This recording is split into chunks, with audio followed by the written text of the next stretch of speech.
Hey everybody, welcome to Pop Culture Philosophers. I'm Rockin Robbie Billups, and it's time for the weekly pop culture wrap-up.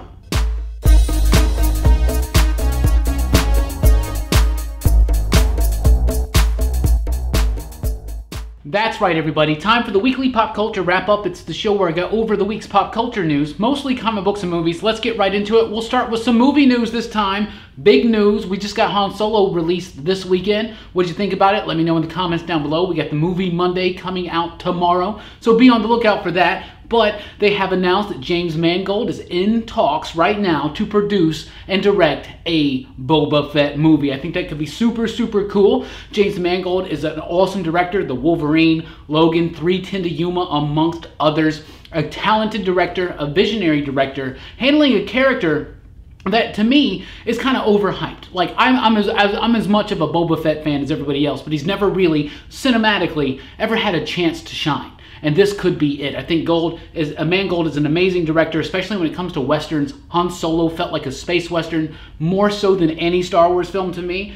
And I'm really pumped for this news, and I hope they continue some of the story threads from Han Solo, but I'm super excited for that news. I think a Boba Fett story, especially if they use Alden Ehrenreich, who I thought did an amazing job as Solo. Full review coming tomorrow, so be on the lookout for that. Also moving on to James Bond. James Bond 25, it's official now, coming out in 2019, distributed by Universal Pictures, starring Daniel Craig, with the directing capabilities of Danny Boyle. Danny Boyle, of course, is the director of Slumdog Millionaire, 28 Days Later, and Trainspotting, cult classics that those films are. I'm a huge fan of the director, huge fan of movies like Slumdog Millionaire especially, and 28 Days Later. I think he's a good fit for Bond. I'm excited to see what he's going to do with Daniel Craig. Moving on, Bond number 25. 25 movies, guys.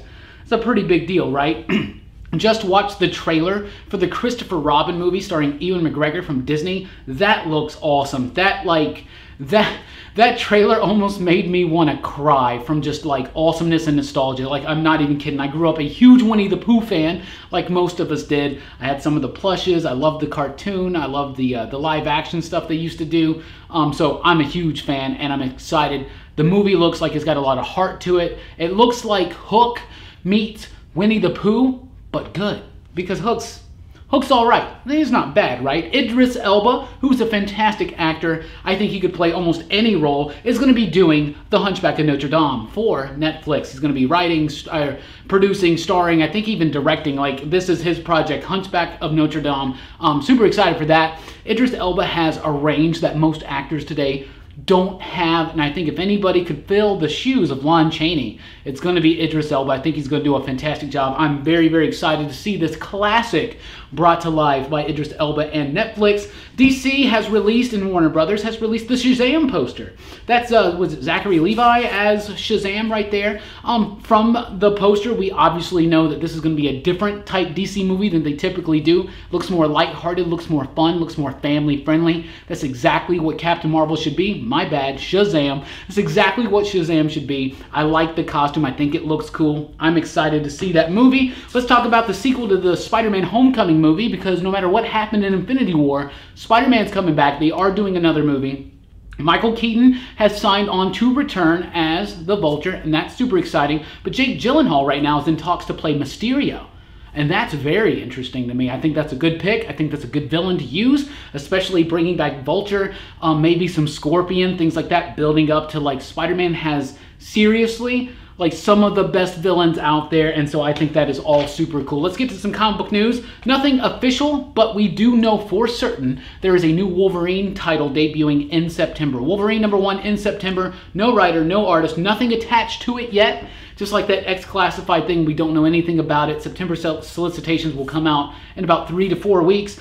Donny Cates, maybe? Mike Deodato, maybe? Of course, he's got Infinity Wars going on, but he could be wrapping that up by then. I don't know. I'm just saying. My pick would be for Donny Cates and Mike Deodato. We shall see what happens, but Wolverine is getting his own series coming back. So that new Hit Girl series, I read the first couple issues, didn't really like it. Mark Miller's, I know that Mark Miller was just going to do like a mini-series, and then other creators would come on and kind of do like a series of mini-series for Hit Girl. Well, the next arc is by Jeff Lemire, and then the arc after that is by Kevin Smith. By the way, I met Kevin Smith this week. I didn't meet Kevin Smith. I went and saw a Kevin Smith, Jason Mewes live show. Let me correct myself there. It was super, super fun. But yeah, Jeff Lemire and Kevin Smith are going to be writing the next 2 Hit Girl arcs. I'm going to have to rethink not reading Hit Girl because, you know, the current one is all right. But dude, Jeff Lemire writing Hit Girl, that seems fantastic. And Kevin Smith, that seems fun.